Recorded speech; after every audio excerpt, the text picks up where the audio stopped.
Friends, రెంటింట్లో ఉండడం తప్పేం కాదు, అది పాపమేం కాదు. సొసైటీకి ఇష్టం లేకపోతే పోతే పోయింది. సొసైటీ కోసం కాదు కదా మనం బ్రతుకుతుంది. ఇల్లు లేకపోయినా రెంటింట్లోనే మంచిగా బ్రతకచ్చు. కానీ వీటిని ప్లాన్ చేసుకోకపోతే మన ఫ్యామిలీ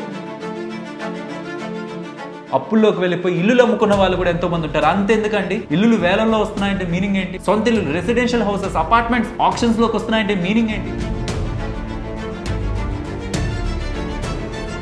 మీరు ఎంత మంచి ఇంట్లో ఉంటున్నా నెల నెల మీ ఖర్చుల కోసం మీరు అప్పులు చేస్తుంటే మీరు ఏ రకంగా సంతోషంగా ఉండగలరు? ఈ కాలంలో యూత్ అంతా ఎలా అయిపోయారంటే, వాళ్ళు 20s లోకి రాగానే ఇష్టం వచ్చిన లోన్స్ యాప్స్ అన్నింటినీ ఇన్స్టాల్ చేసి ఎటు పడితే లోన్స్ తీసుకొని వాళ్ళ సిబిల్ స్కోర్ని డ్యామేజ్ చేసుకొని, ఒక మనిషి ఇల్లు కొనాలి అని ఫిక్స్ అయితే, అది ల్యాండ్ పైన కానివ్వండి ఆర్ అపార్ట్మెంట్ కానివ్వండి, ఏదైనా ఒక ఇల్లు కొనాలని ఫిక్స్ అయితే ఏ స్టెప్స్ ఫాలో అయ్యి తను లక్షల డబ్బుల్ని సేవ్ చేసుకోవచ్చు అనేది వాళ్ళ వీడియోలో ఎక్స్ప్లెయిన్ చేస్తాను. ఏంటి, థియరిటికల్ గా మాట్లాడేస్తారా? ఫ్రెండ్స్, మేము రీసెంట్ గానే హోమ్ లోన్ తీసుకున్నాం. ఇన్ఫాక్ట్ ఆ హోమ్ లోన్ తీసుకోవడానికి కొన్ని సంవత్సరాలకు ముందు నుంచి మేము ఎలా ప్లాన్ చేసాం. ఇన్ఫాక్ట్ ఈ ప్లానింగ్ తెలిస్తే అప్పుడే ఎంగేజ్ నుంచి జాబ్ వస్తున్న వాళ్ళు ఈ ప్రాపర్ ప్లానింగ్ ద్వారా లక్షలకి లక్షలు హోమ్ లోన్ పై వడ్డీ తగ్గించుకోవచ్చు. అండ్ ఇన్ఫాక్ట్ ఏ ఏజ్ లో ఉంటున్న వాళ్ళైనా హోమ్ లోన్ తీసుకునేటప్పుడు మేము ఫాలో అయిన ప్రాసెస్ ఏంటి, so that best interest rate and చాలా చార్జెస్ ని మేము ఎలా తగ్గించుకొని ఒక మంచి హోమ్ లోన్ ని ఎలా తీసుకున్నాం, దానికి ఫాలో అయిన స్టెప్స్ ఏంటి, వీటిని ఇవాళ వీడియోలో ఎక్స్ప్లెయిన్ చేస్తాను. నేను ఇవే కాదు, అసలు ఒక పర్సన్ తను ఉంటున్న స్టేజ్ ని బట్టి హోమ్ లోన్ తీసుకోవాలా వద్దా, సరే తీసుకుందాం అని ముందుకు వెళ్తుంటే తనకు అసలు ఎంత హోమ్ లోన్ వస్తుంది, ఐడియల్ గా మన ఫైనాన్షియల్ కండిషన్ ని బట్టి ఎంత హోమ్ లోన్ తీసుకోవాలి, అసలు బ్యాంక్స్ ఎంత హోమ్ లోన్ ఇస్తాయి. అండ్ మరీ ముఖ్యమైనది, మనం హోమ్ లోన్ తీసుకుంటే అసలు కంటే వడ్డీ ఎక్కువ కడతాం కదా. ఎగ్జాంపుల్, ఇక్కడ హోమ్ లోన్ ఏమో 50 lakhs కానీ కడుతున్న వడ్డీ 1 crore. మరి అలాంటి సందర్భాల్లో అసలు నేను వడ్డీ లేకుండా హోమ్ లోన్ తీసుకోవాలనుకుంటే, 1 కోటి వడ్డీ నేను అసలు పే చేయకూడదు అనుకుంటే ఏం చేస్తుండొచ్చు? మీన్స్ ఇన్ సింపుల్ టర్మ్స్, మనం ఇంట్రెస్ట్ ని పే చేస్తూ కూడా మొత్తం ఇంట్రెస్ట్ ని మనం రికవర్ చేసుకోవడానికి మనం ఫాలో అవ్వగలిగే ప్రాసెస్ ఏంటి? అండ్ ఇంకా చాలా డౌట్స్ ఉంటాయి. మీ దగ్గర బల్క్ మనీ ఉంది, దాంతోనే ఇల్లు కొనేయాలా, లేకపోతే హోమ్ లోన్ తీసుకుని ఇల్లు కొనాలా, ఆర్ శాలరీలో వస్తున్న ఎక్స్ట్రా మనీని ఇన్వెస్ట్మెంట్ చేయాలా, ఆర్ ఎక్స్ట్రా ఈఎంఐ పే చేయడం, ఆర్ పర్సంటేజ్ ఆఫ్ ఈఎంఐని కొంచెం పెంచుతూ త్వరగా మీ హోమ్ లోన్ ని క్లియర్ చేయాలా, ఆర్ ఇంకా మీ దగ్గర డబ్బులు ఎక్కువ ఉంటే ఆ డబ్బుల్ని ప్రీపేమెంట్ చేస్తూ హోమ్ లోన్ టెన్యూర్ ని తగ్గించాలా, ఆర్ ఈఎంఐని తగ్గించాలా, ఇలా బోల్డ్ విషయాల గురించి నేను క్లియర్ గా ఎక్స్ప్లెయిన్ చేస్తూ అసలు ఒక హోమ్ లోన్ తీసుకుంటున్న వాళ్ళు ఫైనాన్షియల్ గా ఎలాంటి ప్లానింగ్ చేసి ట్రాప్ లో పడకుండా ప్రాపర్ గా తమ సొంత ఇంటి కలల్ని ఎలా నెరవేర్చుకోవాలనేది ఇవాళ వీడియోలో మాట్లాడుకుందాం. ఫ్రెండ్స్, ఇలా మన వాళ్ళందరికీ కూడా ఫైనాన్షియల్ అవేర్నెస్ క్రియేట్ చేయాలి డిఫరెంట్ టాపిక్స్ పైన అనే ఒక ఉద్దేశంతో మన ఫైనాన్షియల్ ప్లానింగ్ సిరీస్ మీ అందరి ఆదరాభిమానాలతో సక్సెస్ఫుల్ గా రన్ అవుతూ ఉంది.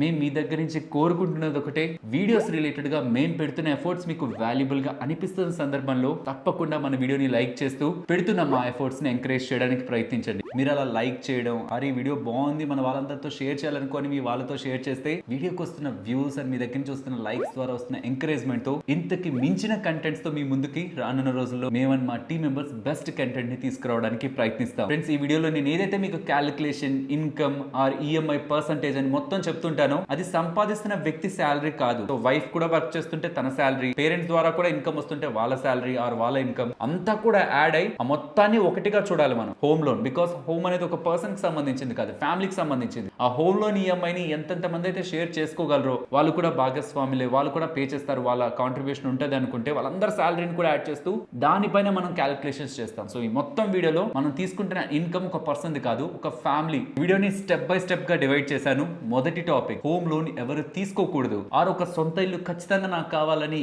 ఏదో ఒకటి చేసి ఒక సొంత ఇల్లు ఎవరు తీసుకోకూడదు అనేది మొదట మాట్లాడుకుందాం. నేను అర్థం చేసుకోగలను, హోమ్ లోన్ అనేది ఇతర వాటిలా కాదు, ఆర్ ఒక సొంత ఇల్లు వద్దనుకోవడం అనేది చాలా కష్టమే. ఎందుకంటే మనం వద్దనుకున్నా మన రిలేటివ్స్ ఒప్పుకోరు. ఇంకా సొంత ఇంట్లో లేరా, ఇంకా రెంట్ ఇంట్లోనే ఉంటున్నారా. అండ్ నేను చిన్నప్పుడు స్కూల్లో ఉంటున్నప్పుడు, ఇంటర్ అండ్ ఇతర కాలేజెస్ ఎక్కడ ఉంటున్నా మీ సొంత ఇల్లు ఎక్కడ ఉందని అడిగేవాళ్ళు. సొంత ఇల్లు ఏం లేదు, రెంట్ ఇంట్లోనే ఉంటున్నాం అంటే అదేంటి, ఎక్కడా లేదా, ఇక్కడ లేదా, అక్కడ లేదా. అంత ఎందుకండి, ఒక అబ్బాయికి పెళ్లి చేయడానికి ప్రయత్నించండి, సొంత ఇల్లు లేదా అనే ఒక ప్రెషర్ సొసైటీలో స్టిల్ ఇంకా కనిపిస్తూనే ఉంటుంది. ఈ ప్రెషర్ తో ఒకవేళ మీకు సాధ్యం కాకపోతే ఒక సొంత ఇల్లు తీసుకోవడానికి ప్రయత్నించారనుకోండి, అన్నెసెసరీగా అప్పుల ఊబిలో కూరుకుపోతారు. కాబట్టి నేను చెప్తున్నది స్టెప్ బై స్టెప్ గమనిస్తూ మీరు వీటిలో ఉన్నారు అనుకుంటే మాత్రం అన్నెసరీగా హోమ్ లోన్ ఆర్ ఒక సొంత ఇల్లు కొనాలనే ప్రయత్నం చేయొద్దు. అందులో ఫస్ట్ ది, మీరు మినిమం ఆ కొంటున్న ఇంట్లో 15 నుంచి 20 సంవత్సరాలు 15 to 20 years ఉంటాను అనుకుంటేనే సొంత ఇల్లు తీసుకోండి. లేదు అది రెంట్కి ఇచ్చేసి వెళ్తాను అనుకుంటే అది అసలు మీకు ఎటువంటి అడ్వాంటేజ్ కూడా ఇవ్వదు. పర్టికులర్ గా rental yield plus capital appreciation ఈ రెండింటిని కంబైన్ చేసుకున్నా అక్కడ మీరు కొంటున్న ఇంటికంటే బెటర్ ఇన్వెస్ట్మెంట్ ఆప్షన్స్ మనకి బోల్డ్ ఉంటాయి. ఫ్రెండ్స్, ఎప్పుడు కూడా ఒక ఇల్లుని రెంట్ పర్పస్ తో తీసుకోకూడదు. పర్టికులర్ గా అపార్ట్మెంట్ ని అస్సలే తీసుకోకూడదు. అండ్ అందరూ అనుకుంటారు హోమ్ లోన్ తీసుకుంటున్నాను నాకు ఇల్లు వచ్చేస్తుందని. ఫ్రెండ్స్, హోమ్ లోన్ మనకు మొత్తం డబ్బులకి ఇచ్చేస్తారా? మీరు కొంటున్న ఇల్లు ఒక వాల్యూ 25 నుంచి 30 లక్షలు ఉందనుకోండి, దాంట్లో 90% మాత్రమే మీకు బ్యాంక్ వాళ్ళు లోన్ గా ఇస్తారు హోమ్ లోన్ ద్వారా, చిన్న లోన్ కాబట్టి. లేదా అంతకంటే పెద్ద లోన్స్ తీసుకుంటున్నారు 50 lakhs 1 crore, అలా మీరు పెద్ద పెద్ద లోన్స్ కి వెళ్ళే కొద్దీ 80% హోమ్ లోనే ప్రొవైడ్ చేస్తుంది. మీన్స్ నియర్లీ మీరు 20% డౌన్ పేమెంట్ కట్టాలి. సో ముందు ఆ డౌన్ పేమెంట్ డబ్బులు మీ దగ్గర పెట్టుకున్న తర్వాతే మీరు హోమ్ లోన్ కి వెళ్ళాలి. సో మీ దగ్గర ఆ డౌన్ పేమెంట్ కట్టడానికి కూడా డబ్బులు లేవనుకోండి, లేకపోతే ఏమైంది, పర్సనల్ లోన్ తీసుకుంటున్నారు, మాకు తెలిసిన వాళ్ళు రూపాయి వడ్డీ 2 రూపాయల వడ్డీకి డబ్బులు ఇస్తున్నారు, దానికి తీసేసుకుంటాను అనుకుంటే, ఇక్కడ మన వాళ్ళలో చాలా మంది పర్టికులర్ గా యూత్ చేసే పెద్ద తప్పేంటో తెలుసా? అప్పుడుంటున్న ఆర్థిక పరిస్థితిని దృష్టిలో ఉంచుకొని లోన్ తీసేసుకుంటారు. అప్పుడు బాగుంటుంది అంతా. హోమ్ లోన్ కి ఎంత ఈఎంఐ అవుతుంది, మనకి ఇప్పుడు ఉన్న ఖర్చులు ఏంటి, హోమ్ లోన్ కి ఎంత ఈఎంఐ అవుతుంది క్యాలిక్యులేట్ చేసుకుంటారు, సరిపోతుంది, 20,000 మిగులుతుంది అనుకుంటారు. కానీ గుర్తుంచుకోవాల్సింది, హోమ్ లోన్ క్లియర్ అయిపోయింది 1 లేదా 2 సంవత్సరాల్లో కాదు, 20-30 సంవత్సరాల్లో క్లియర్ అవుతుంది. ఆ 20-30 సంవత్సరాల్లో మీకు పెళ్లి అవుతుంది, మీకు అడిషనల్ గా పార్ట్నర్ ఉంటారు, మీ పేరెంట్స్ మీ మీద డిపెండ్ అయి ఉంటారు, అండ్ మీకు చిల్డ్రన్ వస్తారు, ఆ చిల్డ్రన్ పెరుగుతూ ఉంటారు, వాళ్ళకి స్కూల్ కాలేజెస్ ఇలా బోల్డ్ ఫీజులు మీరు కడుతూ రావాలి. ఇన్ఫాక్ట్ వాళ్ళకి పెళ్లి కూడా చేయాల్సి రావచ్చు. ఇన్ని ఖర్చులు మీ జీవితంలోకి వస్తాయి. వీటికి సరైన ప్లానింగ్ మీరు చేయకుండా ఆ జీతం నుంచి హోమ్ లోన్ పోతే నేను మిగిలిపోతుంది అనుకుని హోమ్ లోన్ తీసేసుకున్నారనుకోండి, అన్నెసెసరీ ట్రాప్. కాబట్టి ప్రాపర్ గా ప్లాన్ చేయాలి. వేటికి ప్లాన్ చేయాలి అది మనం మాట్లాడుకుందాం. ఫైనాన్షియల్ ప్లానింగ్ హోమ్ లోన్ గురించి మాట్లాడుతున్నాం, నేను మీకు ఎక్స్ప్లెయిన్ చేస్తాను. బట్ ఇక్కడ ఈ పాయింట్ లో అట్లీస్ట్ డౌన్ పేమెంట్ కైనా మీరు మీ దగ్గర క్యాష్ ని మెయింటైన్ చేయాలి. దాన్ని కూడా మీరు లోన్ తీసుకున్నారంటే అదొక బర్డన్ మీకు మంత్లీ, అండ్ ఆ వడ్డీని మీరు తట్టుకోలేరు. ఆ పర్సనల్ లోన్ తీసుకోవడము, బయట 2 రూపాయల వడ్డీకి తీసుకోవడము అవద్దు. సో డౌన్ పేమెంట్ కి మీ దగ్గర డబ్బులు ఉండాలి. లెట్స్ సే మీరు 30 లక్షలు ఇల్లు కొందాం అనుకుంటున్నారు, డౌన్ పేమెంట్ 20% అనుకుందాం, హయ్యర్ కేసు చెప్తున్నాను. 20% అంటే 6 lakhs మీ దగ్గర ఉండాలి. అండ్ ఇల్లు కొనేశారు, అక్కడితో అయిపోదు కదా. లెట్స్ సే మీరు కట్టుకున్నారు అనుకుందాం, ఆర్ ఇంకేదైనా ఇల్లుని తీసుకున్నారు, దాంట్లో ఇంటీరియర్స్ చేయించుకోవాలనుకున్నా, ఆర్ ఎలక్ట్రిసిటీ పెట్టించుకోవాలి, కనెక్షన్ తీసుకోవాలన్నా, వాటర్ తీసుకోవాలన్నా అఫీషియల్ గా పే చేసే ఛార్జెస్ ఉంటాయి, అండ్ ఆఫీసర్లు తీసుకునే లంచాలు ఉంటాయి. వీటన్నిటి కట్టుకుంటూ పోవాలి కదా డబ్బులు, దానికి ఎక్స్ట్రాగా డబ్బులు అవుతుంది. అండ్ ఆ ఇల్లుని తీసుకుంటున్న సందర్భంలో రిజిస్ట్రేషన్, అదర్ గవర్నమెంట్ ఛార్జెస్, వీటన్నిటికి కలిపి 10% వేద్దామా, అదొక 3 లక్షలు. సో 6 లక్షలు ప్లస్ 3 లక్షలు, టోటల్ గా 9 లక్షలు మీ దగ్గర ఉండాలి. ఈ 9 లక్షలు మీ దగ్గర లేదనుకోండి, సింపుల్ గా మీరు ఒక పని చేయండి. ఆ 30 లక్షలు మీరు హోమ్ లోన్ తీసుకుంటే మీరు ఎంతైతే ఈఎంఐ పే చేస్తారో అంత ఈఎంఐని ఆ పాయింట్ ఆఫ్ టైం నుంచి నెక్స్ట్ 3 years పాటు ఫిక్స్డ్ డిపాజిట్ లో కానీ, స్టాక్ మార్కెట్ లో కానీ ఇన్వెస్ట్మెంట్ చేయండి. స్టాక్ మార్కెట్ నెక్స్ట్ 3 years లో ఎలా ఉంటుందో నాకు తెలియదు అనుకుంటే, fixed deposit small finance banks లో 9% దగ్గరగా మనకి వడ్డీ రేట్ వర్కౌట్ అవుతుంది. కాబట్టి నెక్స్ట్ 3 years లో మీరు అలా ఇన్వెస్ట్ చేస్తే, ఇక్కడ చూడండి మీకు చూపిస్తాను. సో 30 lakhs హోమ్ లోన్ తీసుకుంటున్న వ్యక్తి మంత్లీ ఈఎంఐ 25,000 కడతాడు కదా. తను ఇమీడియట్ గా అప్పుడు తీసుకోకుండా హోమ్ లోన్ ని అదే డబ్బులు స్టాక్ మార్కెట్ లో అయితే 12%, so stock market next 3 years లో ఎలా ఉంటుందో నాకు తెలియదు అనుకుంటే, ఫిక్స్డ్ డిపాజిట్ లో వేస్తే 9% వడ్డీ రేట్ చూసుకున్నా నెక్స్ట్ 3 years లో తను 10 లక్షలు సంపాదించగలడు, డబ్బుల్ని కూడబెట్టుకోగలడు. ఇప్పుడు ఆ 10 లక్షలతో 3 years తర్వాత తను హోమ్ లోన్ కి అప్లై చేసే ప్రయత్నం చేస్తే తనకి అన్నెసెసరీ బర్డన్స్ పడవు. మరి 3 సంవత్సరాల్లో నేను అనుకున్న ఇంటి వాల్యూ పెరిగిపోతుంది, వేరే దగ్గర ఇల్లు తీసుకోవాల్సి వస్తుంది, లేకపోతే మంచి ఇల్లుని మిస్ అయిపోతాను, ఈ రీజన్స్ అన్ని ఉంటాయి. బట్ దానికి సొల్యూషన్ అయితే పర్సనల్ లోన్ తీసుకోవడం కాదు కదా. ఆర్ బయట వాళ్ళ దగ్గర నుంచి వడ్డీకి డబ్బులు తెచ్చుకొని ఆ హోమ్ లోన్ కట్టలేక, ఈ డబ్బులు కట్టలేక మనం ట్రాప్ అయిపోయి మానసికంగా ఇబ్బంది పడడం కాదు కదా. మనం అనుకున్న ప్లేస్ కాకపోతే ఇంకొక ప్లేస్ లో మనకి ఇల్లు దొరుకుతుంది. ఒక 3 సంవత్సరాల్లో మేబీ అదే మంచి డెవలప్ అయ్యే ఏరియా అవుతుందేమో. సో ఎగ్జాక్ట్ గా మనం ఈ లొకేషన్ ద బెస్ట్ అనుకునేది ఏది ఉండదు. మనకి టైం వచ్చినప్పుడు మంచి ప్రాపర్టీస్ మీరు అనుకుంటున్న రీతిలో మీకు దొరుకుతాయి. అన్నెసరీగా అప్పుల్లోకి వెళ్ళొద్దు. లేదు నాకు అదొక బెస్ట్ ప్రాపర్టీ, ఇప్పుడైతే నేను డిస్కౌంట్ లో వస్తుంది, నేను ఖచ్చితంగా తీసుకోవాలనుకుంటే మీరు ఏ లోన్ అయినా పెట్టి తీసుకోండి. కానీ నేను చెప్పేది ఒకటే, మీరు హోమ్ లోన్ తీసుకుంటే ఎంత ఈఎంఐ కడతారో అది, మీరు తీసుకున్న దానికి ఎంత వడ్డీ కడుతున్నారో ఆ వడ్డీ, అండ్ మిగిలిన లోన్స్ ఏమైనా ఉంటున్నా, 6 నెలల మీకు ఆబ్లిగేషన్స్ ఏమైనా ఉంటున్నా, వాటన్నిటిని యాడ్ చేస్తే మీ శాలరీలో 30% కంటే ఎక్కువ ఉండకూడదు. అంత మంచి శాలరీ వస్తుండాలి మీకు. అయితే ఓకే, కాకపోతే మాత్రం వెయిట్ చేయండి 3 years. నేను చెప్పాను కదా, మీకు డౌన్ పేమెంట్ అండ్ ఇతర ఎక్స్పెన్సెస్ అన్నిటికీ డబ్బులు మీ దగ్గర ఉంటే అప్పుడు హోమ్ లోన్ కి వెళ్తే ఏ టెన్షన్ లేకుండా మీరు లాస్ట్ వరకు మీరు ఆ ఇంట్లోకి వెళ్ళి ఇంట్లో వాళ్ళతో, కుటుంబ సభ్యులతో ఆనందంగా ఉండేంత వరకు కావాల్సిన అన్ని ఖర్చులు కూడా మీరు పెట్టుకోగలరు. లేకపోతే మాత్రం ఇల్లు హోమ్ లోన్ తీసేసుకుంటారు, కానీ వాటికి బయట వాళ్ళ దగ్గర అప్పులు చేస్తూ ఈ హోమ్ లోన్ కట్టాలా, వాళ్ళకి అప్పులు కట్టుకోవాలా, చాలా ఇబ్బంది పడతారు. అండ్ అలాగే ఎవరికైతే జాబ్ సెక్యూరిటీ ఉండదో, కొన్ని సందర్భాల్లో మంచి కంపెనీలో జాబ్ వచ్చేస్తుంది, స్టార్టింగ్ లో పెద్ద ప్యాకేజ్ అనుకుంటాం, కానీ కొన్ని కంపెనీస్ పర్టికులర్ గా స్టార్ట్అప్ కంపెనీస్ సడన్ గా ఎండ్ అయిపోతాయి. ఆ టైంలో ఇంకొక జాబ్ ఫైండ్ అవుట్ చేయడానికి చాలా టైం పట్టొచ్చు, ఆర్ చాలా టైం పీరియడ్ కూడా మీరు కొంచెం ఖాళీగా ఉండొచ్చు. అలాంటి సందర్భాల్లో మీరు హోమ్ లోన్ ఈఎంఐ ఎలా పే చేస్తారు, దానికి సొల్యూషన్ చెప్తాను నెక్స్ట్. బట్ జాబ్ సెక్యూరిటీ నాకు అంత పెద్దగా ఉండదు, అండ్ నన్ను ఒక దగ్గర నుంచి ఇంకొక దగ్గరికి ట్రాన్స్ఫర్ చేసేస్తూ ఉంటారు. ఇన్కమ్ పై కూడా నాకు క్లారిటీ లేదు, లైక్ ఇప్పుడు వస్తున్న శాలరీ అలా వస్తుందా, లేకపోతే ఫర్దర్ గా జాబ్ చేంజ్ అయినప్పుడు ఇలాంటి ఇన్కమ్ నాకు ఉంటుందా లేదా నాకు అనే క్లారిటీ మీ జాబ్ పైన, మీ ఇన్కమ్ పైన, మీరు ఉంటున్న ప్లేస్ మారుతారా లేదా అని తెలియదన్న సిచ్యువేషన్స్ లో మీరు హోమ్ లోన్ ని తీసుకోవద్దు. సరే బాగుంది, నేను హోమ్ లోన్ తీసుకోవాలనుకుంటే ఎంత హోమ్ లోన్ నేను తీసుకోవాలి, అండ్ ఎన్ని సంవత్సరాలకి తీసుకోవాలి, అండ్ ఎంత ఈఎంఐ నా శాలరీకి ఉండేలా చూసుకోవాలి. ఫ్రెండ్స్, దీనికి బోల్డ్ రూల్స్ ఉన్నాయి. 3-20-30-40 రూల్ ఉంది, 5-20-40 రూల్ ఉంది. ఈ రెండు రూల్స్ ఎక్స్ప్లెయిన్ చేస్తాను అండ్ తర్వాత నా ఒపీనియన్ చెప్తాను. 3-20-30-40 అంటే 3 times of your annual salary, అంతకు మించి మీరు హోమ్ లోన్ తీసుకోకూడదు. అండ్ 20 ఇయర్స్ లో మీ హోమ్ లోన్ ని కంప్లీట్ చేయాలి. అండ్ మీ శాలరీలో ఈ హోమ్ లోన్ తో పాటు ఇతర లోన్స్ అన్నిటిని కలుపుతున్నా మీ ఈఎంఐ 30% కి మించకూడదు. అండ్ ఆ హోమ్ లోన్ తీసుకోవాలనుకుంటున్నప్పుడు మినిమం మీ దగ్గర 40% డౌన్ పేమెంట్ ఉండాలి. ఇది ఈ రూల్. ఇంకొకటి 5-20-40 రూల్ ఉంది. Total home loan me 5 times of annual income కి తీసుకోవాలి, 20 ఇయర్స్ కి తీసుకోవాలి. అండ్ టోటల్ మీ ఈఎంఐస్ అన్ని కలిపితే మంత్లీ వస్తున్న మీ శాలరీలో 40% కంటే 40% కంటే ఎక్కువ ఉండకూడదు. అండ్ ఇక్కడ నా ఒపీనియన్ చెప్తాను ఫ్రెండ్స్, ఇది నేను ఓపెన్ గా చెప్తున్నాను. పర్సనల్ ఫైనాన్స్ లో నేను ఈ ఫార్ములాస్ ఉంటాయి చూసారా, వాటిల్ని ద బెస్ట్ అవి అందరూ ఫాలో అవ్వాలని నేను ఎప్పుడు చెప్పలేదు. ఇది ఒక ఫార్ములా ఉంది, దీని మీనింగ్ ఏదైనా ఎక్స్ప్లెయిన్ చేశాను అంతే. ఇది ద బెస్ట్ అని ఎప్పుడు చెప్పలేదు, ఎందుకంటే పర్సనల్ ఫైనాన్స్ అనేది సో పర్సనల్. ఒక్కొక్క మనిషికి ఒక్కొక్కలా ఉంటది. ఎగ్జాంపుల్, ఒక మనిషికి ₹1,00,000 జీతం వస్తూ ఉంటది, తన మీద తన భార్య అండ్ పిల్లలే ఆధారపడుతూ ఉండొచ్చు. ఇంకొక మనిషికి 3,00,000 జీతం వస్తూ ఉంటది, కానీ తన మీద వాళ్ళ పేరెంట్, తన తమ్ముడు, తన చెల్లి అండ్ తన చెల్లికి పెళ్లి చేయడం లేకపోతే అక్కకి పెళ్లి చేయడం, ఈ బాధ్యతలన్నీ తన మీద ఉండొచ్చు. అండ్ ఈవెన్ ఒక పర్సన్ ఎదిగి డబ్బులు సంపాదించే టైంకి వాళ్ళ ఫ్యామిలీ నుంచి తనకు ఆస్తులు వస్తున్నాయా, అప్పులు వస్తున్నాయా, అండ్ ఎంతెంత అప్పులు కట్టాలి, అప్పటికే ఆ కుటుంబం ఎంత ఆర్థికంగా నలిగిపోయింది, ఇవన్నీ కూడా ఒక మనిషిని నువ్వు ఇది చేయి, ఇది చేస్తేనే నీకు మంచిది అని చెప్పేలా ఏ ఫార్ములా, ఏ రూల్ కూడా ఒక మనిషికి అప్లై కాదు. కానీ పర్సనల్ గా నేను గమనించింది ఏంటంటే, ఈ హోమ్ లోన్స్ రిలేటెడ్ గా అంతా క్యాలిక్యులేషన్స్ అంతా చేస్తున్నప్పుడు మనం ఎప్పుడు కూడా మన జీతంలో మనకు వస్తున్న శాలరీ ఆ వస్తున్న ఇన్కమ్ లో ఇంతకు మించి నేను నెల అప్పులకి కట్టకూడదు అనే ఒక లిమిట్ అయితే పెట్టుకోవాలి. మీరు ఎంత హోమ్ లోన్ తీసుకోవాలనుకుంటున్నారని చెప్తాను మీకు, అది ఏంటి ఆ క్యాలిక్యులేషన్స్ ఎలా ఉంటాయని చెప్తాను. బట్ దానికంటే ముందు మీరు home loan amount and EMI మీరు క్యాలిక్యులేట్ చేసుకుంటారు కదా, ఈ వెబ్సైట్స్ లో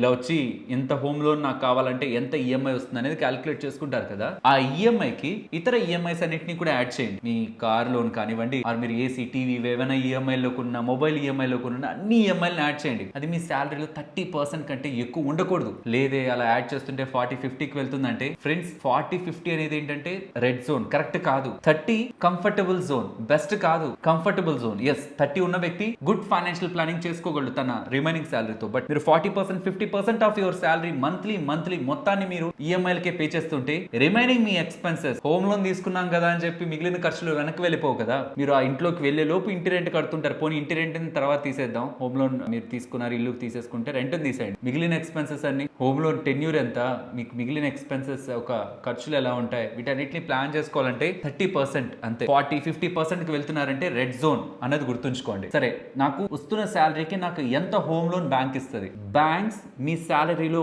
50% ఈఎంఐలు కనుక్కొని క్యాలిక్యులేట్ చేసుకొని మీకు హోమ్ లోన్ ఇస్తారు. ఎగ్జాంపుల్, మీకు ఒక 30,000 జీతం వస్తుంది అనుకోండి, బ్యాంక్ ఏమనుకుంటదంటే తనకి నెల 15,000 మాత్రమే ఈఎంఐ తను కట్టగలడు కాబట్టి 15,000 ఈఎంఐ వచ్చేదానికి ఎంతైతే తను డబ్బులు తీసుకోగలడో అంతే హోమ్ లోన్ ఇస్తుంది. ఇది మీకు సింపుల్ గా చూపిస్తాను చూడండి. హోమ్ లోన్ ఎలిజిబిలిటీ క్యాలిక్యులేటర్ అంటారు. ఇక్కడ మీరు మీ మంత్లీ శాలరీ ఎంటర్ చేయాలి. లెట్స్ సే నాకు 30,000 శాలరీ వస్తుంది, 30 సంవత్సరాలకు లోన్ తీసుకోవాలనుకుంటున్నాను, ఇంట్రెస్ట్ రేట్ ప్రెసెంట్ ఒక 9.5 వేద్దామా. ఇది వేశాక మీరు గమనిస్తే ఇంత జీతం వస్తున్న అతనికి 16 లక్షల దగ్గరగా మాత్రమే హోమ్ లోన్ ఇస్తారు. కానీ ఒకవేళ నాకు ఇతర ఈఎంఐలు ఉన్నాయనుకోండి, ఎగ్జాంపుల్ ఐఫోన్ తీసుకున్నాను, దానికి ఒక 5,000 ఈఎంఐ కడుతున్నాను అనుకోండి, నెల లోన్ తగ్గిపోయింది. కార్ తీసుకున్నాను, దానికి ఒక 10,000 కడుతున్నాను అనుకోండి, నెల లోన్ తగ్గిపోయింది. ఎలా తగ్గిపోతుంది ఇక్కడ గమనించండి. నేను 0 పెట్టేస్తే 30,000 జీతానికి సుమారు 50%, 50% అంటే ఎంత? 30,000లో 15,000 అంటే దానికి దగ్గరగానే మీకు ఈఎంఐ క్యాలిక్యులేట్ చేసుకుంటారు. సుమారు అంతకి మాత్రమే తన ఈఎంఐ కట్టగలడు. మాక్సిమం డబ్బులు 50% కి నియర్ గా తను ఈఎంఐ కట్టగలిగేలా మనం ఎంత లోన్ ఇవ్వచ్చు అన్నది బ్యాంక్ వాళ్ళు క్యాలిక్యులేట్ చేసుకుంటారు. అలా మీకు హోమ్ లోన్ ఎలిజిబిలిటీ అనేది వస్తుంది. కానీ మనం గుర్తుంచుకోవాల్సింది హోమ్ లోనే మన ఎంటైర్ లోన్ కాదు, మన టైం టు టైం బేసిస్ లో మనం తీసుకునే ఇతర లోన్స్ కూడా ఉంటాయి. వాటన్నిటిని దృష్టిలో పెట్టుకొని 30% కంటే మనం పైకి రాకూడదు. 30% కంటే మీరు పైకి వస్తున్నారంటే వెయిట్ చేయండి. వెయిట్ చేస్తే ఇల్లు రేట్లు పెరిగిపోతాయి కదా, ఆ డబ్బుల్ని ఇన్వెస్ట్మెంట్ చేయండి. ఆ డబ్బులు ఇన్వెస్ట్మెంట్ చేస్తే మీరు ఇల్లు కొనాలనుకునే టైంకి ఆ ఇన్వెస్ట్మెంట్ కూడా పెరుగుతుంది. కాబట్టి అన్నెసెసరీగా వేరే దగ్గర లోన్స్ పెట్టుకొని హోమ్ లోన్ కూడా ఇంకొక లోన్ లా యాడ్ చేసి 60, 70, 80% కూడా, అంటే బ్యాంక్ వాళ్ళ దగ్గర ఈఎంఐలని కాదు, బయట వాళ్ళ దగ్గర అప్పులు తీసుకొని కడుతున్న వాళ్ళని కూడా చూస్తున్నాను. మీరు ఎంత మంచి ఇంట్లో ఉంటున్నా నెల మీ ఖర్చుల కోసం మీరు అప్పులు చేస్తుంటే మీరు ఏ రకంగా సంతోషంగా ఉండగలరు? సొంత ఇల్లు, మన సొంత ఇల్లు, అప్నాగర్ అనే ఒక అడ్వర్టైజ్మెంట్స్ చాలా చూస్తూ ఉంటాను, చాలా బాగుంటాయి. ఆ నెలవారీ ఖర్చులకు అప్పులు చేయడం ఎంతవరకు మీకు హ్యాపీనెస్ ఇస్తుంది? కాబట్టి ఒకవేళ మీకు 50%, 60%, 70% కి వెళ్ళిపోతున్నారు, మీరు అన్ని లోన్స్ కట్టుకోగా అన్ని హోమ్ లోన్ తీసుకోవాలనుకుంటే మాత్రం వెయిట్ చేయండి. ఈ లోపు మీరు ఏదైతే హోమ్ లోన్ ద్వారా ఈఎంఐ కడదాం అనుకుంటుంటారో అది ఇన్వెస్ట్మెంట్ చేయండి. స్టాక్ మార్కెట్ ద్వారా అయితే ఆల్మోస్ట్ 12% దగ్గరగా రిటర్న్స్ ఉన్నాయి. ఫిక్స్డ్ గా చెప్పట్లేదు, లాంగ్ టర్మ్ నుంచి వస్తున్న యావరేజ్ చెప్తున్నాను. ఇంకా ద బెస్ట్ కేస్ లో 20-25% రిటర్న్స్ వస్తున్న మ్యూచువల్ ఫండ్స్ ఉన్నాయి. అండ్ 10, 8, 9% వస్తున్నవి కూడా ఉన్నాయి. Bond and debt securities related గా కూడా మనకి బోల్డ్ ఆప్షన్స్ ఉన్నాయి. అవన్నీ వద్దనుకున్న స్మాల్ ఫైనాన్స్ బ్యాంక్ లో మనం డబ్బులు పెట్టిన ఆల్మోస్ట్ 9% దగ్గరగా రిటర్న్స్ వచ్చే ఆప్షన్స్ ఉంటున్నప్పుడు మనం ఇల్లుని మిస్ అయితే ఆ ప్రాపర్టీ వాల్యూ ఎలా అయితే పెరుగుతుందో అదే డబ్బుల్ని మనం పెట్టుకుంటే ఇన్వెస్ట్మెంట్ కూడా మీరు ఎప్పుడైతే స్టేబుల్ అవుతారో ఫైనాన్షియల్ గా అప్పుడు మీరు ఇల్లు కొంటున్నప్పుడు ఈ డబ్బులతో మీకు ఆ పెరిగిన ప్రాపర్టీ వాల్యూ కూడా జస్టిఫై అవుతుంది అన్న విషయాన్ని గుర్తుంచుకోవాలి. సో కాబట్టి ఈ రూల్స్ 5, 20, 40 ఆర్ 3, 20, 30, 40 ఇవన్నీ కూడా ఒక పర్సన్ ని దృష్టిలో పెట్టుకొని చెప్పినవి కాదు, ఒక బ్రాడ్ బేస్డ్ రూల్స్. వాటిని ఫాలో అవ్వాలనుకుంటే ఫాలో అవ్వచ్చు, బట్ పర్సనల్ గా నేను ఈఎంఐనే ఫోకస్ చేస్తాను. మంత్లీ శాలరీలో 30% ఉందా, అన్ని లోన్లు కలిపితే హ్యాపీ, ఆలోచించాల్సిన అవసరం లేదు, వెళ్ళొచ్చు. 50 దాటేస్తుందా, దెన్ అవసరం లేదండి, వెయిట్ చేయడం బెటర్. అదే డబ్బులు ఇన్వెస్ట్మెంట్ చేసి నెక్స్ట్ కొన్ని సంవత్సరాలకి మీకు ఎప్పుడైతే మీ శాలరీ పెరిగి కొన్ని నెలలు ఆగితే మీరు ఇతరవి పే చేసిన ఈఎంఐలన్నీ క్లియర్ అయిపోతాయి. సో మీకు ఫైనాన్షియల్ గా బర్డెన్ తగ్గుతుంది. ఆ టైంలో హోమ్ లోన్ తీసుకుంటే మానసికంగా ప్రశాంతంగా ఉంటారు. అండ్ ఇది చెప్పాలనుకుంటున్నా, బెస్ట్ హోమ్ లోన్ ఎలా తీసుకోవాలి ఉంటున్న అన్ని ట్రిక్స్ ని ఎక్స్ప్లెయిన్ చేస్తాను. నేను చెప్పాను కదా హోమ్ లోన్ తీసుకున్నప్పుడు మేము ఫాలో అయినవని. ఇన్ఫాక్ట్ కొన్ని సంవత్సరాల నుంచి ఫాలో అవుతున్నా. దాని కారణంగా సీరియస్లీ లక్షలు సేవ్ అవుతున్నాయి. అది నేను ఎలాగో మీకు విత్ క్యాలిక్యులేషన్స్ ఎక్స్ప్లెయిన్ చేస్తాను. ఫ్రెండ్, హోమ్ లోన్ లో ప్రధాన పాత్ర పోషించేది ఏంటి? మనం తీసుకుంటున్న హోమ్ లోన్ అమౌంట్ కాదు, మనం కట్టే వడ్డీ. నేను చూపిస్తాను చూడండి. ఇక్కడ 30 లక్షల హోమ్ లోన్, దానికి నేను కడుతున్న వడ్డీ ఎంత? 60 లక్షలు. 30 లక్షల హోమ్ లోన్ కి 60 లక్షలు వడ్డీ కడుతున్నాను. ఒకవేళ ఇది 10% అయింది అనుకోండి, 64 లక్షలు కడుతున్నాను. 12% అయితే ఇస్తారు. 12 ఏంటి 14%, 15% హోమ్ లోన్లు ఇచ్చే వాళ్ళు కూడా ఉన్నారు. బయట మీరు ఎన్బిఎఫ్సిస్ ఆర్ ఇతర వేరే బ్యాంక్స్ లో తీసుకోవాలని ప్రయత్నించండి. చాలా ఎక్కువ హోమ్ లోన్లే ఉంటాయి. ఎక్కడెక్కడైతే మనకు సిబిల్ తక్కువ ఉండి మనకు ఎలా అయినా హోమ్ లోన్ కావాలని ప్రయత్నిస్తే మీరు అధిక వడ్డీ రేట్లు ఉండే వాటిని తీసుకున్నారంటే లక్షలు మీరు డబ్బుల్ని నాశనం చేస్తున్నట్టు. సో 9.5% మీకు ఇంట్రెస్ట్ రేట్ కి డబ్బులు వస్తున్నాయి అనుకున్నా, 30 లక్షలకి మీకు 60 లక్షల వడ్డీ కదా ఉంటుంది.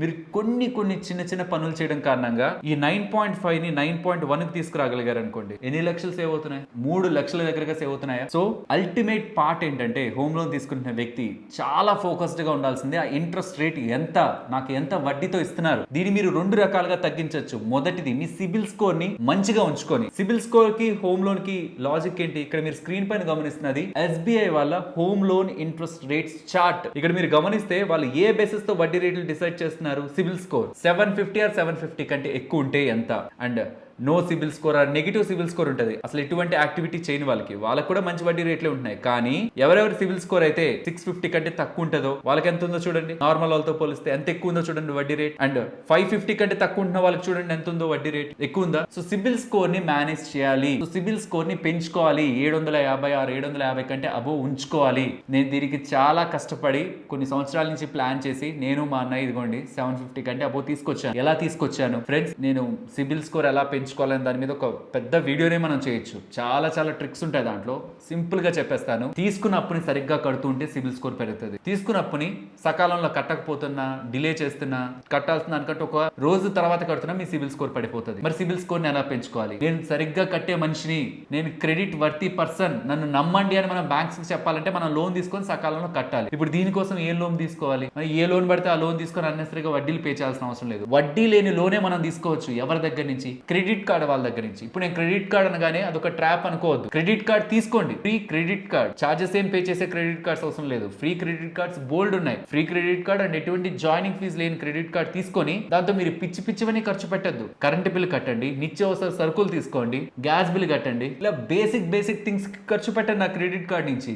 నెలలా మీ బిల్ జనరేట్ అవగానే మీరు దానికి డబ్బులు కట్టేసేయండి. అలా చేస్తూ వచ్చారనుకోండి, మీ సిబిల్ స్కోర్ గ్రాడ్యువల్ గా పెరుగుతుంది. అలా పెరిగే సిబిల్ స్కోర్ మీకు లక్షల్లో హోమ్ లోన్ పై మీరు కట్టే వడ్డీని సేవ్ చేస్తుంది. ఇది నేను ఎందుకు చెప్తున్నానంటే పేరెంట్స్ ఇది గుర్తుంచుకోవాలి. పిల్లలకి మనం చాలా నేర్పిస్తుంటాం, ఫైనాన్షియల్ ప్లానింగ్ కూడా నేర్పిస్తూ ఉంటారు. కానీ నేర్పించింది ఏంటంటే వాళ్ళ సిబిల్ స్కోర్ ని ఎలా పెంచుకోవాలనుకోవడం. ఈ కాలంలో యూత్ అంతా ఎలా అయిపోయారంటే వాళ్ళు 20s లోకి రాగానే ఇష్టం వచ్చిన లోన్స్ యాప్స్ అన్నింటినీ ఇన్స్టాల్ చేసి ఎటు పడితే లోన్స్ తీసుకొని వాళ్ళ సిబిల్ స్కోర్ ని డ్యామేజ్ చేసుకొని హోమ్ లోన్ తీసుకోవాలనుకుంటున్నప్పుడు అధికమైన వడ్డీ రేట్లు కట్టేస్తున్నారు. కాబట్టి పేరెంట్స్ జాగ్రత్తగా, వాళ్ళు పిల్లలు 18 years 20 years దాటారు, నెక్స్ట్ వాళ్ళు అప్కమింగ్ టైంలో ఫ్యూచర్ లో ఎదుగుతారు, వాళ్ళు లోన్స్ తీసుకుంటారు. పర్టికులర్ గా హోమ్ లోన్ తీసుకునే స్టేజ్ కు వాళ్ళు వెళ్ళినప్పుడు వాళ్ళకి తక్కువ వడ్డీ పడాలనుకుంటే వాళ్ళ పేరు పైన మీరే క్రెడిట్ కార్డ్ ని తీసుకొని ఆ క్రెడిట్ కార్డ్ కి లిమిట్ ఎంతైతే ఇచ్చారో అందులో 30% వరకు మాత్రమే ఖర్చు పెట్టుకుంటూ time to time bill pay చేసేయండి. సో గ్రాడ్యువల్ గా మీ పిల్లలది సిబిల్ స్కోర్ పెరుగుతుంది. వాళ్ళు కావాలనుకుంటున్నప్పుడు తీసుకున్న హోమ్ లోన్ కి వాళ్ళు తక్కువ వడ్డీ పే చేస్తారు. ఇదొక వే మీరు వడ్డీ తగ్గించుకునేదానికి. ఇంకొకటి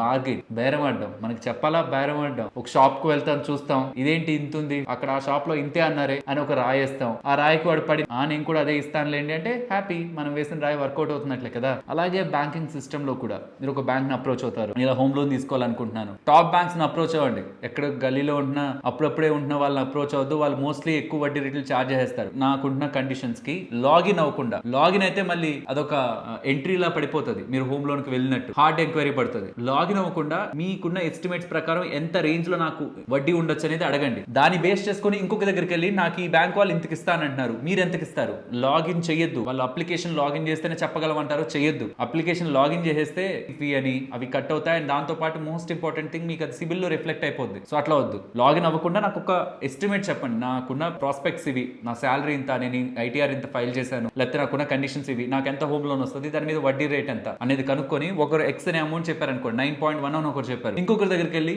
నాకు ఆ బ్యాంక్ వాళ్ళు 9.1 అన్నారు, మీరు దానికంటే తక్కువ ఇస్తా అంటే మీ బ్యాంక్ దగ్గర తీసుకుంటా అని చెప్పండి. అలా 3-4 బ్యాంకులు ట్రై చేస్తే ఒక బ్యాంక్ డెఫినెట్ గా మీకు బెస్ట్ లోన్ ని ఆఫర్ చేస్తుంది. ఎందుకంటే వాళ్ళకి టార్గెట్స్ ఉంటాయి. ఎందుకంటే హోమ్ లోన్స్ అనేవి ప్రయారిటీ సెక్టార్ లెండింగ్ కిందకి వస్తాయి. వాళ్ళకి టార్గెట్స్ ఉంటాయి, వాళ్ళకి కమిషన్స్ ఉంటాయి. రీజన్ ఏదైనా అవ్వచ్చు. ఒక హోమ్ లోన్ తీసుకుంటున్న పర్సన్ ని ఏ బ్యాంక్ వదులుకోదు. బికాస్ లాంగ్ టర్మ్ లో ఆ బ్యాంక్ కి లక్షలు వడ్డీలు కట్టే పర్సన్ తను వదులుకోదు. సో కాబట్టి బార్గెన్ చేయండి. ఇక్కడ బార్గెన్ వడ్డీ రేట్ మీదే కాదు, ప్రాసెసింగ్ ఫీ మీద కూడా చేయండి. బికాస్ మేము లోన్ తీసుకుందాం అనుకున్నప్పుడు 1% ప్రాసెసింగ్ ఫీ అన్నారు. 1% హోమ్ లోన్ పైన 1% అంటే ఎంత ఎక్కువ. అది మాట్లాడితే ఫస్ట్ 0.5 వచ్చింది, తర్వాత 0.3 కూడా వచ్చింది. ఎంత సేవ్ చేసినట్లు. ఎగ్జాంపుల్ 1 కోటి హోమ్ లోన్ తీసుకున్న అతను 1,00,000 కట్టాల్సిన దగ్గర 30,000 కడుతున్నట్టే కదా, 70,000 సేవ్ అయినట్టు కదా. మనం అడిగితేనే వస్తాయి మనకి, అడగకపోతే ఎవరు ఏం చేయరు.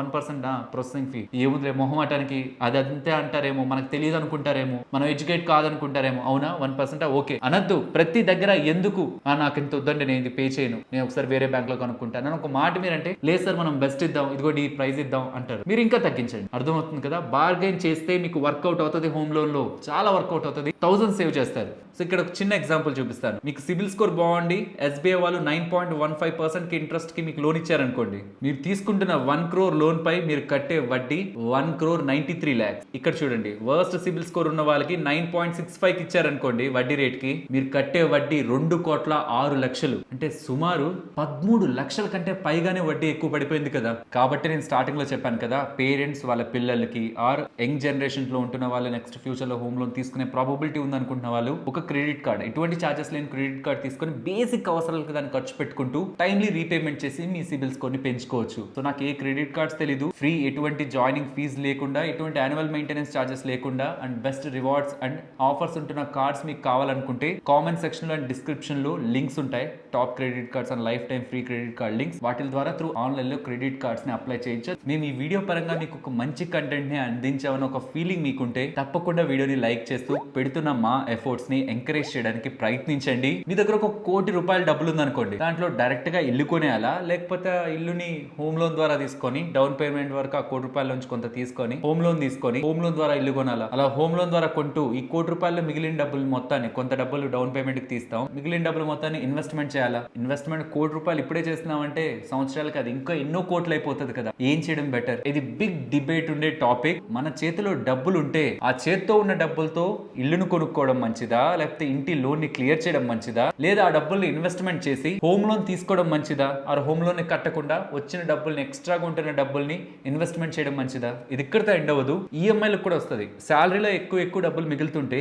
ఎక్స్ట్రా ఈఎంఐ పే చేయడం మంచిదా, ఈఎంఐని పెంచుకోవడం మంచిదా, ఈఎంఐని పెంచుకొని టెన్యూర్ని తగ్గించుకోవడం మంచిదా, లేదంటే ఆ ఎక్స్ట్రాగా మిగులుతున్న డబ్బుల్ని ఇన్వెస్ట్మెంట్ చేయడం మంచిదా? ఈ మొత్తానికి ఆన్సర్ ఎక్కడ ఉంటుందో తెలుసా? మీరు స్టాక్ మార్కెట్ ని నమ్ముతున్నారా లేదా అనే దాని మీద. ఇన్ఫాక్ట్ మీరు బిజినెస్ చేసే పర్సన్ అయితే ఇంకా ఎక్స్ట్రాడినరీ.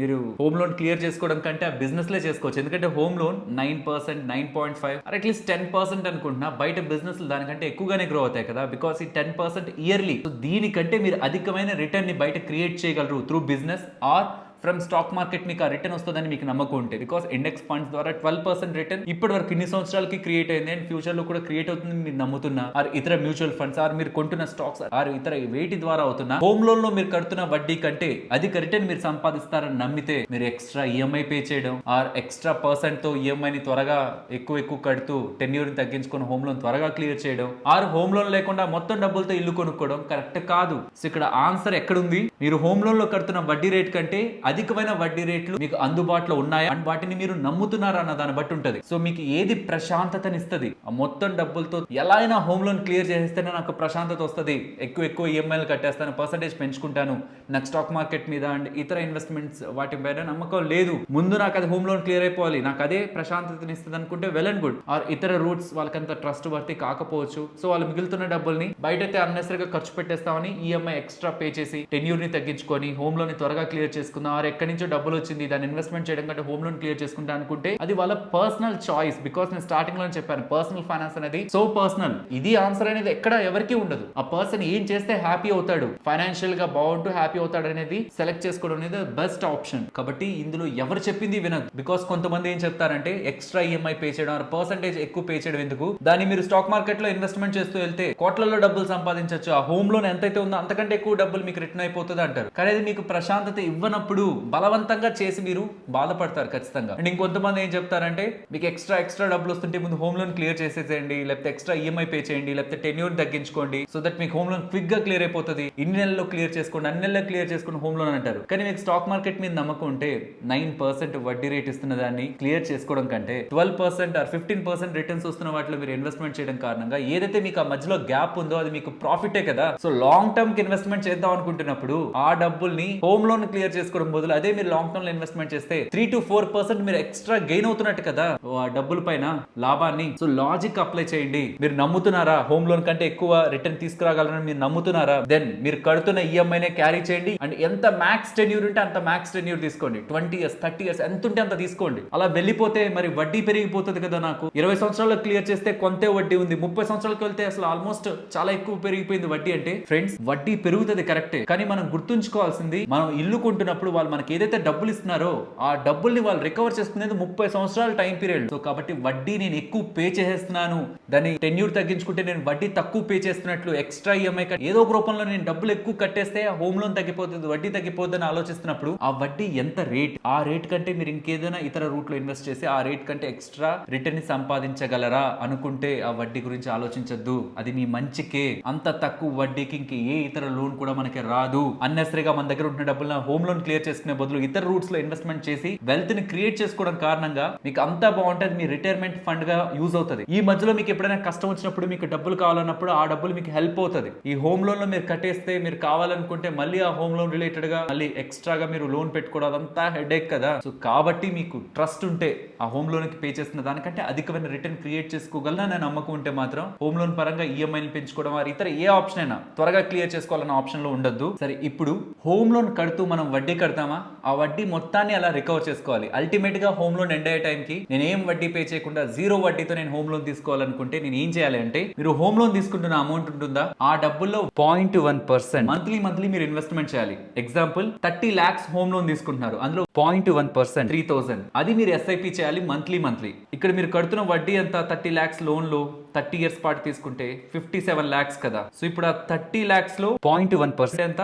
3000. సో 30 ఇయర్స్ పాటు ఇన్వెస్ట్మెంట్స్ చేస్తున్నప్పుడు స్టాక్ మార్కెట్ పర్టికులర్ గా ఇండెక్స్ ఫండ్స్ ఇప్పటి వరకు మనకు మంచి రిటర్న్స్ ని క్రియేట్ చేశాయి కాబట్టి అవి లో వోల్టాలిటీ ఉంటున్న ఈక్విటీ ప్రొడక్ట్స్ కాబట్టి వాటిల్లో మినిమం 12% రిటర్న్ వరకు మనకు వర్కౌట్ అయింది ఇప్పటి వరకు. కాబట్టి నేను 12% తీసుకుంటున్నాను. చాలా కేసెస్ లో మీకు 15, 20, 25% కూడా మ్యూచువల్ ఫండ్స్ రిటర్న్స్ వచ్చుంటాయి. అది వేస్తే ఎక్కడికో వెళ్ళిపోద్ది. మన కింద లోయెస్ట్ కేసు ఉంటున్న రిటర్న్ 12%. అది 30 ఇయర్స్ పాటు తీసుకుంటే మీకు 1,05,00,000 వచ్చింది. ఇక్కడ మనం కడుతున్నది 57 లక్షలు మాత్రమే. ఆ 1 crore లో మీరు income tax or even inflation related గా సమ్ పార్ట్ ఆఫ్ ద మనీని అడ్జస్ట్ చేస్తున్నా ఇంచుమించు మీరు ఎంతైతే వడ్డీని కట్టారో ఆ ఎంటైర్ వడ్డీని మీరు సేవ్ చేసుకుంటున్నట్లే. సో కాబట్టి మీ హోమ్ లోన్ ఈఎంఐ ఎంతైతే ఉంటుందో ప్లస్ మీ లోన్ అమౌంట్ ఎంత దానికి 0.1% మీరు ఎస్ఐపి చేసుకుంటూ రండి. సో 30 ఇయర్స్ కంప్లీట్ అయ్యాక వడ్డీ కట్టేస్తుంటాం. ఇలా ఎక్స్ట్రాగా వచ్చిన మన రిటైర్మెంట్ ఫండ్ కో లేకపోతే పిల్లలకు సంబంధించి ఏదైనా వాళ్ళు బాగుపడాలనుకోని వాళ్ళు ఏదైనా చేయాలనుకుంటే ఆ డబ్బులకు యూస్ చేసుకోవచ్చు కదా. సో ఇది ఒక మెథడ్. మీరు ఎస్ఐపి చేసుకుంటూ వెళ్తే ఇండెక్స్ ఫండ్స్ లో ఎలా ఇన్వెస్ట్మెంట్స్ చేయాలి వీటన్నిటి గురించి మనం ఈ వీడియోలో మాట్లాడుకున్నాం. ఇప్పుడు the most important topic, home loan తీసుకుంటున్న వ్యక్తి ఒక ఫైనాన్షియల్ ప్లానింగ్ ఎలా ఉండాలి. ఫ్రెండ్స్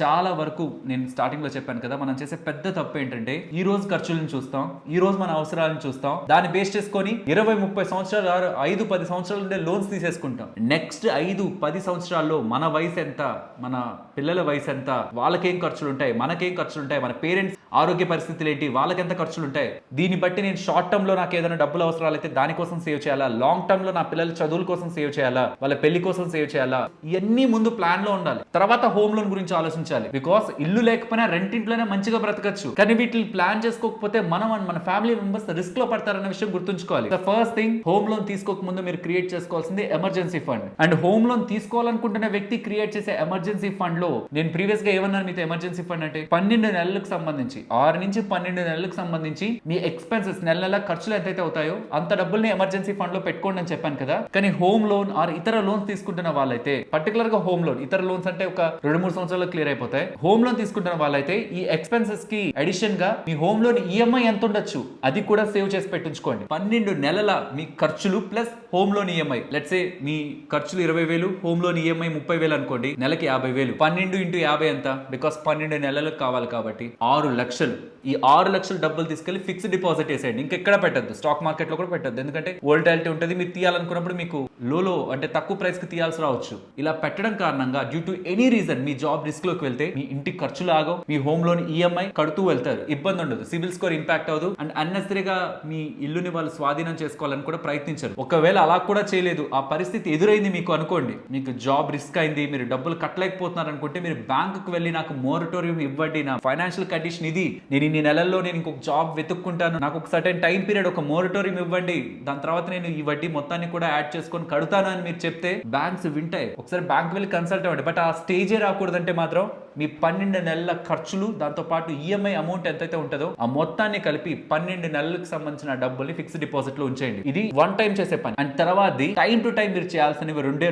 మనం ఇన్ని అప్పుల్లోకి ఎంటర్ అవుతున్నప్పుడు, కార్ లోన్ అని, హోమ్ లోన్ అని, ఇతర లోన్స్ అని అన్నిట్లోకి ఎంటర్ అవుతున్నప్పుడు ఆ నెలలో మనకి అధికమైన డబ్బులు లాగేసేది ఏది మన లైఫ్ లోకి రాకూడదు అంటే హెల్త్ ఇన్సూరెన్స్ తప్పకుండా మీకు ఉండాలి. మీకు అండ్ మీ ఫ్యామిలీకి ఉండాలి. మీ చేతుల్లోంచి డబ్బులు ఎక్కడికైతే వెళ్తుందో, మీ పిల్లలకి బాగాలేకపోయినా మీరే ఖర్చు పెట్టాలి, మీ వైఫ్ బాగాలేకపోయినా మీరే ఖర్చు పెట్టాలి, పేరెంట్స్ మీరే ఖర్చు పెట్టాలి. అంటే ఒక హెల్త్ ఇన్సూరెన్స్ తీసుకోండి.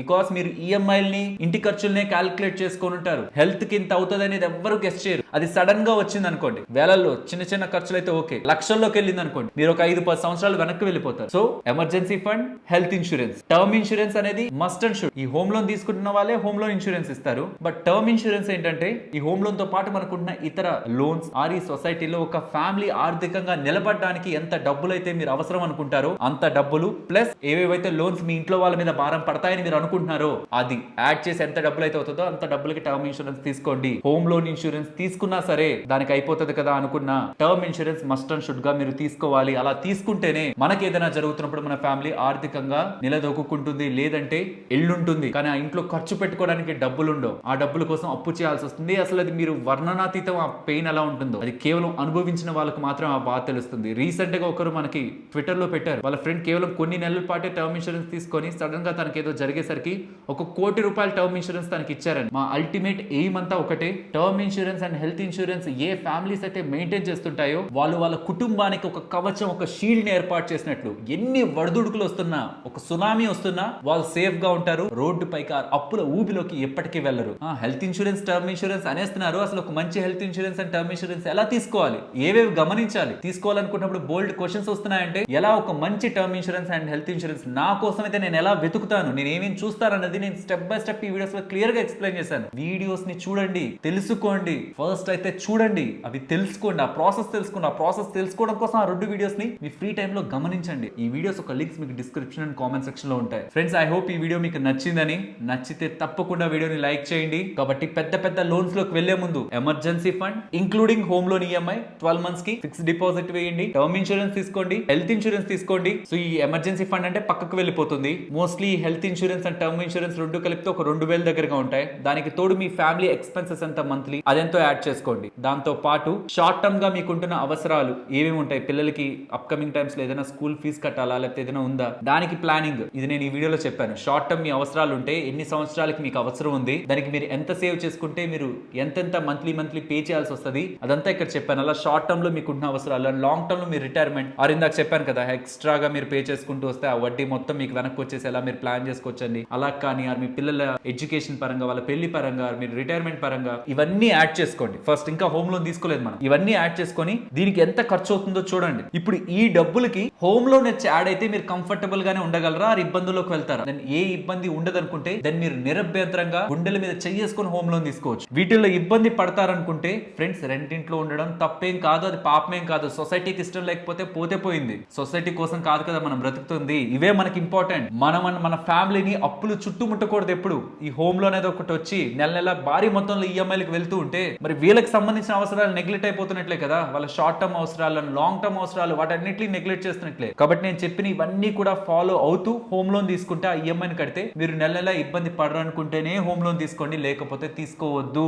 సో పర్సనల్ గా హోమ్ లోన్ తీసుకొని ఇల్లు కొనుక్కోవడం బెటరా అంటే బెటరే. సో కాబట్టి ఇది ఎప్పటికీ గుర్తుంచుకోండి, ఇల్లు కొనడం ఎంతైతే మంచిదో అంతే చెడ్డది కూడా అవ్వచ్చు. ద బెస్ట్, ద వర్స్ట్ 2 అవ్వచ్చు. ద బెస్ట్ ఎవరికంటే తనకు సంబంధించి ఇల్లు కొనేదానికి ఎంతైతే తను ఖర్చు పెడుతున్నాడో, ఆ ఈఎంఐ ఎంత అవుతుందో అది కాకుండా తనకు సంబంధించిన మిగతావన్నీ కూడా ప్రాపర్ గా ప్లాన్ చేసుకొని తనకి ఐడియా ఉండి హోమ్ లోన్ తీసుకున్న వ్యక్తి ఏ ఇబ్బంది పడ్డు. జస్ట్ తన ఇంట్లో వాళ్ళు, బయట వాళ్ళు ప్రెషర్ పెట్టారనో లేకపోతే ఏదో ఒక రీజన్ తో ముందు వెనక చూసుకోకుండా జస్ట్ ఈ రోజు ఉంటున్న ఖర్చుల్ని మైండ్ లో పెట్టుకొని ఇల్లు లోన్ తీసుకొని అప్కమింగ్ టైమ్స్ లో తను, తన వైఫ్, తన పిల్లలు, తన పేరెంట్స్ వాళ్ళ అవసరాలు పెరిగిపోతూ హెల్త్ రిలేటెడ్ గా హెల్త్ ఇన్సూరెన్స్ తీసుకోకుండా దాని పరంగా ఎక్కువ ఖర్చు పెట్టుకుంటూ ఏదైనా ప్రాబ్లం వచ్చి నెల నెల హాస్పిటల్కే వేలు పెట్టుకుంటూ ఈ హోమ్ లోన్ కట్టలేక అప్పుల్లోకి వెళ్ళిపోయి ఇల్లు అమ్ముకున్న వాళ్ళు కూడా ఎంతో మంది ఉంటారు. అంతెందుకండి, ఇల్లులు వేలంలో వస్తున్నాయంటే మీనింగ్ ఏంటి? సొంత ఇల్లు, రెసిడెన్షియల్ హౌసెస్, అపార్ట్మెంట్స్ ఆప్షన్స్ లోకి వస్తున్నాయంటే మీనింగ్ ఏంటి? తీసుకున్న హోమ్ లోన్ సరిగ్గా కట్టలేకపోయారని కదా. సరిగ్గా ఆలోచించి తీసుకుంటే వాళ్ళ పరిస్థితిలోకి వెళ్లే వాళ్ళ ఒక ఎమోషన్ బిల్డ్ అయింటది ఆ ఇంటితో. ఇల్లు కొన్నతను